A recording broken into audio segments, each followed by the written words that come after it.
முக்கிய செய்திகள். சமூக பொருளாதார அடிப்படையில் அடிமட்டத்தில் உள்ள இஸ்லாமியர்களை முன்னேறச் செய்வது அரசின் கடமை. கேப்டன் விஜயகாந்த் வலியுறுத்தல்.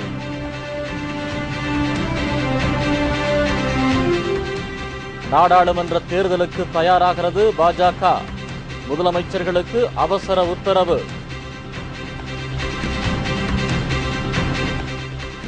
வேதாரண்யம் மீனவர்கள் நடுக்கடலில் விரட்டியடிப்பு. வலைகளை சேதப்படுத்தி இலங்கை கடற்படையினர் அட்டூழியம்.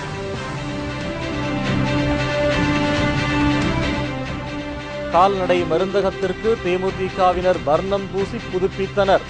திருமதி பிரேமலதா விஜயகாந்த் பணியை துவக்கி வைத்தார்.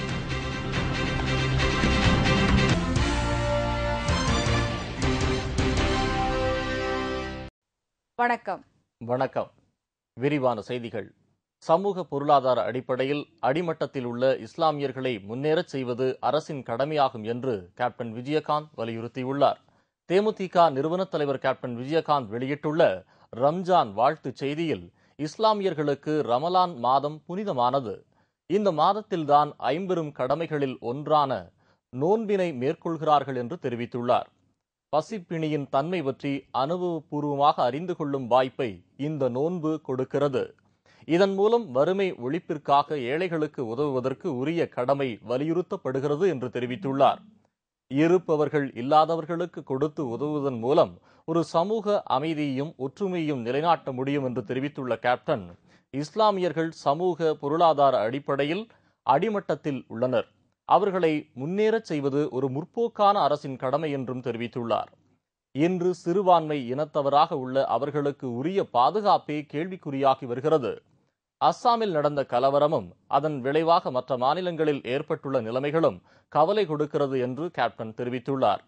இஸ்லாமிய சமுதாயத்தினரின் பாதுகாப்பை உறுதி செய்ய வேண்டியது ஒரு அரசு மட்டுமல்ல, பெரும்பான்மையான சமுதாயத்தினரின் கடமையாகும் என்றும் கூறினார். அந்த வகையில் வகுப்பு ஒற்றுமை பாதுகாக்கப்பட வேண்டும் என்றும், அதே நேரத்தில் அனைத்து சமுதாயத்தினரும் ரம்ஜான் விழாவில் பங்கேற்பது பொருத்தமாக இருக்கும் என்றும் கேப்டன் குறிப்பிட்டுள்ளார். ஊழலையும் வறுமையும் ஒழிப்பதன் மூலம் சமுதாயத்தில் உள்ள ஏற்றத்தாழ்வுகளை குறைக்க முடியும். இதை வலியுறுத்தும் தேமுதிக சார்பில் பிறருக்கு கொடுத்து உதவும் பெரும் பண்பை போற்றும் இஸ்லாம் மார்க்கத்தைச் சேர்ந்த அனைத்து மக்களுக்கும் கேப்டன் விஜயகாந்த் தனது இதயமார்ந்த ரம்ஜான் வாழ்த்துக்களை தெரிவித்துக் கொண்டுள்ளார். 2014ஆம் வருடம் நடைபெறவுள்ள நாடாளுமன்ற தேர்தலுக்கு கட்சி நிர்வாகிகள் தயார் நிலையில் இருக்க வேண்டும் என பாஜக மேலிடம் வலியுறுத்தியுள்ளது. டெல்லியில் பாஜக மாநில முதலமைச்சர்களுடன் நடத்திய ஆலோசனைக் கூட்டத்தில் இதுபற்றி வலியுறுத்தப்பட்டுள்ளது. நாட்டின் பொருளாதார கொள்கை மிகவும் மோசமான நிலைக்கு தள்ளப்பட்டுள்ளது குறித்து பேசப்பட்டது. மேலும் 2014இல் நடைபெறவுள்ள நாடாளுமன்ற தேர்தலில் ஆட்சியை பிடிப்பது குறித்து முக்கிய ஆலோசனை நடத்தப்பட்டது. நாட்டின் பொருளாதாரத்தை சரிபடுத்தாமல் அடுத்த மாநிலத்தில் நிலவும் பிரச்சினைகளில் பிரதமர் மன்மோகன் சிங் தலையிடுவதாக பாஜக ஆளும் மாநில முதலமைச்சர்கள் அப்போது குற்றம் சாட்டியுள்ளனர். நிதின் கட்காரி தலைமையில் நடைபெற்ற இந்த கூட்டத்தில் பாஜக மூத்த தலைவர் அத்வானி, மக்களவை எதிர்க்கட்சித் தலைவர் சுஷ்மா சுவராஜ், அருண் ஜேட்லி மற்றும் நரேந்திர மோடி, ஜெகதீஷ் ஷெட்டர் உள்ளிட்ட பாஜக ஆளும் மாநில முதலமைச்சர்கள், பாஜக நிர்வாகிகள் கலந்து கொண்டனர். கிரானைட் ஊழல் விவகாரத்தில் பிஆர்பி நிறுவன உரிமையாளர் பழனிசாமி மீது மேலும் ஒரு வழக்கு இன்று பதிவு செய்யப்பட்டுள்ளது.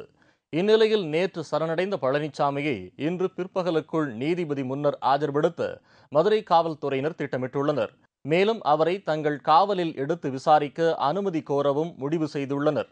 பழனிசாமி வீட்டில் சோதனை நடத்திய போது கைப்பற்றப்பட்ட 15 லட்சம் ரூபாய் பணம், தங்க நகைகள் குறித்து காவல்துறை கண்காணிப்பாளர் பாலகிருஷ்ணன் வருமான வரித்துறை அதிகாரிகளும் கடிதம் எழுதியிருப்பதால் பழனிசாமியிடம் வருமான வரித்துறையினரும் விரைவில் விசாரணை நடத்துவார்கள் என்று தெரிகிறது.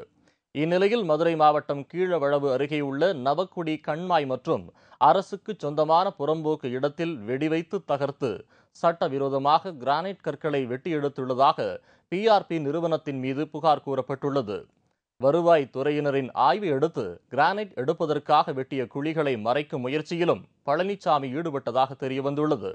இந்த குற்றச்சாட்டின் அடிப்படையில் பிஆர்பி எக்ஸ்போர்ட்ஸ் நிறுவன உரிமையாளர் பழனிசாமி, அவரது மகன்கள் செந்தில்குமார், சுரேஷ்குமார் மற்றும் உறவினர் தெய்வேந்திரன் ஆகியோர் மீது காவல்துறையினர் புதிதாக ஒரு வழக்கு பதிவு செய்தனர். தேமுதிக நிறுவன தலைவர் கேப்டன் விஜயகாந்தின் மக்களுக்காக மக்கள் பணி என்ற திட்டம் தமிழக மக்களிடையே ஏகோபித்த வரவேற்பை பெற்றுள்ளது. இந்த திட்டத்தின் கீழ் கிருஷ்ணகிரியில் இன்று நடைபெற்ற நிகழ்ச்சியில் ஏழை எளிய முதியோர்களுக்கு 20 லட்சம் ரூபாய் மதிப்பிலான நலத்திட்ட உதவிகளை கேப்டன் விஜயகாந்த் வழங்கினார். தேமுதிக நிறுவன தலைவர் கேப்டன் விஜயகாந்த் தனது பிறந்த நாளை முன்னிட்டு மக்களுக்காக மக்கள் பணி என்ற திட்டத்தை அறிவித்து தமிழகம் முழுவதும் சுற்றுப்பயணம் மேற்கொண்டு நலத்திட்ட உதவிகளை வழங்கி வருகிறார். ஒவ்வொரு மாவட்டத்திற்கும் 20 லட்சம் ரூபாய் மதிப்பிலான நலத்திட்ட உதவிகள் வழங்கப்பட்டுள்ளது. சுமை தூக்கும் தொழிலாளர்கள், நாட்டுப்புற கலைஞர்கள், மாற்றுத்திறனாளிகள், கிறிஸ்துவ பாதிரியாளர்கள், ஆட்டோ ரிக்ஷா ஓட்டுநர்கள், விவசாயிகள், சமையல் கலைஞர்கள், கைவினை கலைஞர்கள், துப்புரவு தொழிலாளர்கள், நரிக்குறவர்கள் உள்ளிட்டவர்கள் கேப்டனின் இந்த திட்டத்தில் பயனடைந்துள்ளனர். மேலும் கால்நடை மருத்துவமனைகளுக்கு உதவிகள் வழங்கப்பட்டுள்ளது. இதுவரை கடந்த 18 நாட்களாக 3 கோடியே 60 லட்சம் ரூபாய் மதிப்புள்ள நலத்திட்ட உதவிகளை கேப்டன் விஜயகாந்த் வழங்கியிருக்கிறார். கேப்டனின் இந்த திட்டம் தமிழக மக்களிடையே ஏகோபித்த வரவேற்பை பெற்றுள்ளது. கேப்டனின் மக்களுக்காக மக்கள் பணி இன்று 19வது நாளை எட்டியுள்ளது. கிருஷ்ணகிரியில் இன்று நடைபெற்ற நிகழ்ச்சியில் ஏழை எளிய முதியோர்களுக்கு 20 லட்சம் ரூபாய் மதிப்பில் நலத்திட்ட உதவிகளை கேப்டன் விஜயகாந்த் வழங்கினார். கிருஷ்ணகிரி மாவட்ட கழக செயலாளர் சந்திரன் தலைமையில் நடைபெற்ற இந்த நிகழ்ச்சியில் திருமதி பிரேமலதா விஜயகாந்த், சிறப்பு விருந்தினர் தேமுதிக எம்எல்ஏ PR மனோகர் மற்றும் மாநில, மாவட்ட, நகர, ஒன்றிய கிளை கழக நிர்வாகிகள், மகளிர் அணியினர் உட்பட ஏராளமான பொதுமக்கள் கலந்து கொண்டனர். கடலுக்கு சென்ற தமிழக மீனவர்கள் இலங்கை கடற்படையால் விரட்டியடிக்கப்பட்ட சம்பவம் பதற்றத்தை ஏற்படுத்தியுள்ளது. வேதாரண்யத்திலிருந்து கடலுக்கு மீன்பிடிக்க சென்ற தமிழக மீனவர்களை இலங்கை கடற்படையினர் விரட்டியடித்துள்ளனர். வேதாரண்யம் அருகே உள்ள வெள்ளப்பள்ளத்திலிருந்து நேற்று 60 ஃபைபர் படகுகளில் மீனவர்கள் மீன்பிடிக்க கடலுக்கு சென்றுள்ளனர். அவர்களை வழிமறித்த இலங்கை கடற்படையினர் கரைக்கு திரும்புமாறு விரட்டியடித்துள்ளனர். மேலும் மீனவர்களின் படகுகளை சேதப்படுத்திய கடற்படையினர் அவர்களின் மீன்களையும் பறித்துச் சென்றனர். இந்த சம்பவத்தில் காயமடைந்த மீனவர்கள் நாகை அரசு மருத்துவமனையில் அனுமதிக்கப்பட்டுள்ளனர். இலங்கை கடற்படையினரால் தாக்கப்படும் சம்பவம் தொடர் கதையாகியுள்ளது.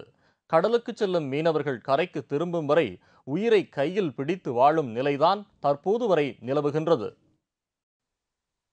தேமுதிகவின் மக்களுக்காக மக்கள் பணி திட்டத்தின் கீழ் தருமபுரியில் மக்கள் நலப் பணிகளை திருமதி பிரேமலதா விஜயகாந்த் துவக்கி வைத்தார். தேமுதிக நிறுவன தலைவர் கேப்டன் விஜயகாந்தின் பிறந்தநாளை முன்னிட்டு மக்களுக்காக மக்கள் பணி திட்டத்தின் கீழ் மாவட்டந்தோறும் தேமுதிகவினர் மக்கள் நலத்திட்ட பணிகளை மேற்கொண்டு வருகின்றனர். இதன் ஒரு பகுதியாக தருமபுரியில் இன்று மக்கள் நலப் பணிகள் துவக்கப்பட்டன. நல்லம்பாளையம் ஒன்றியத்திற்குட்பட்ட ஜருகு கிராமத்தில் உள்ள கால்நடை மருந்தகம் மற்றும் கிராம நிர்வாக அலுவலக கட்டிடத்திற்கு வெள்ளையடித்து திருமதி பிரேமலதா விஜயகாந்த் நலப்பணிகளை துவக்கி வைத்தார். இதனையடுத்து கட்டட வளாகம் சுத்தம் செய்யப்பட்டு வர்ணம் பூசி புதுப்பிக்கப்பட்டது. இந்த நிகழ்ச்சியில் தேமுதிக சட்டமன்ற உறுப்பினர் பாஸ்கரன், தருமபுரி மாவட்ட செயலாளர் இளங்கோவன், மகளிரணி மாவட்ட செயலாளர் பொன்மொழி உட்பட தேமுதிகவினர் பலர் கலந்து கொண்டனர். வடகிழக்கு மாநிலங்களில் ஒட்டுமொத்தமாக திடீர் மின்தடை ஏற்பட காரணமான மாநிலங்கள் மீது அபராதம் விதிக்கவும் தலைமைச் செயலர்களுக்கு சிறை தண்டனை விதிக்கவும் மத்திய அரசு பரிசீலித்து வருகிறது. கடந்த மாத இறுதியில் வட மாநிலங்களிலும் அடுத்தடுத்து ஒட்டுமொத்தமாக 21 மாநிலங்களில் திடீர் மின்தடை ஏற்பட்டது. இதனால் 60 லட்சம் மக்களின் இயல்பு வாழ்க்கை ஸ்தம்பித்தது.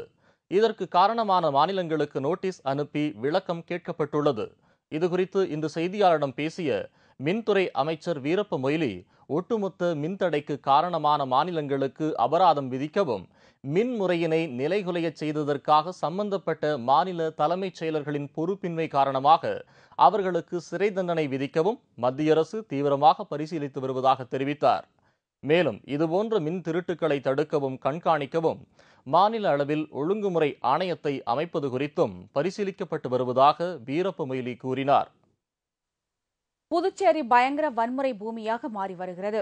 தாக்குதல் நடத்துவதற்காக வீட்டில் பதுக்கி வைக்கப்பட்டிருந்த 10 நாட்டு வெடிகுண்டுகளை போலீசார் பறிமுதல் செய்தனர். இது தொடர்பாக 6 பேரை போலீசார் கைது செய்துள்ளனர். புதுச்சேரியில் நாட்டு வெடிகுண்டுகள் வீசி வன்முறையில் ஈடுபடுவது தொடர் கதையாகி வருகிறது. இதைத் தொடர்ந்து ரவுடிகளை ஒடுக்க போலீசார் தீவிர நடவடிக்கை எடுத்து வருகின்றனர். இதன் ஒரு பகுதியாக போலீசார் வாகன சோதனையில் ஈடுபட்டு வருகின்றனர். லாஸ்பேட்டையில் 2 சக்கர வாகனத்தில் வந்த 2 இளைஞர்களை பிடித்து போலீசார் விசாரித்தனர். அவர்கள் முத்தியால்பேட்டையைச் சேர்ந்த மணிமாறன், மார்சல் என தெரியவந்தது. இவர்கள் கொடுத்த தகவலின் பேரில் லாஸ்பேட்டை சிவாஜி நகர் குடியிருப்பில் உதயகுமார் பிடெக் மாணவன் வீட்டில் சோதனை நடத்தியதில் பீரோவில் 10 நாட்டு வெடிகுண்டுகள் மற்றும் வீச்சரிவாள் உள்ளிட்ட பயங்கர ஆயுதங்கள் கைப்பற்றப்பட்டன.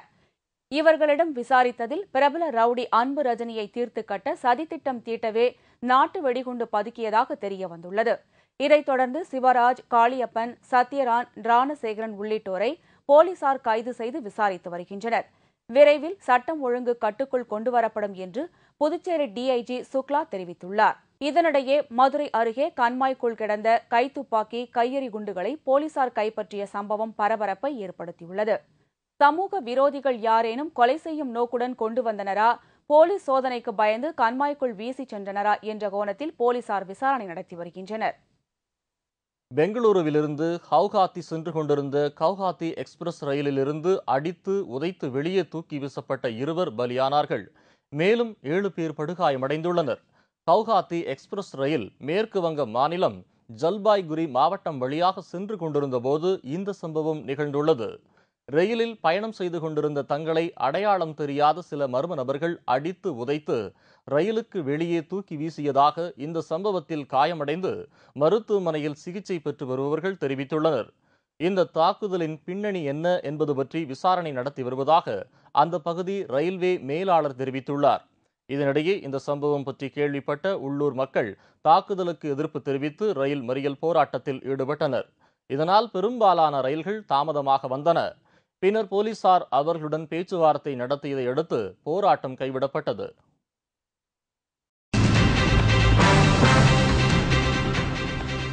உயர் மின் அழுத்தம் காரணமாக 100க்கும் மேற்பட்ட டிவி உள்ளிட்ட மின் சாதன பொருட்கள் வெடித்து சேதம்.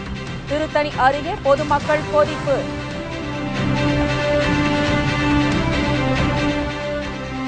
திருப்பூர் விருதுநகரில் வீட்டின் பூட்டை உடைத்து 60 சவரன் நகை கொள்ளை. மர்ம நபர்கள் துணிகரம். மற்றும் பல செய்திகள் விளம்பர இடைவேளைக்கு பிறகு.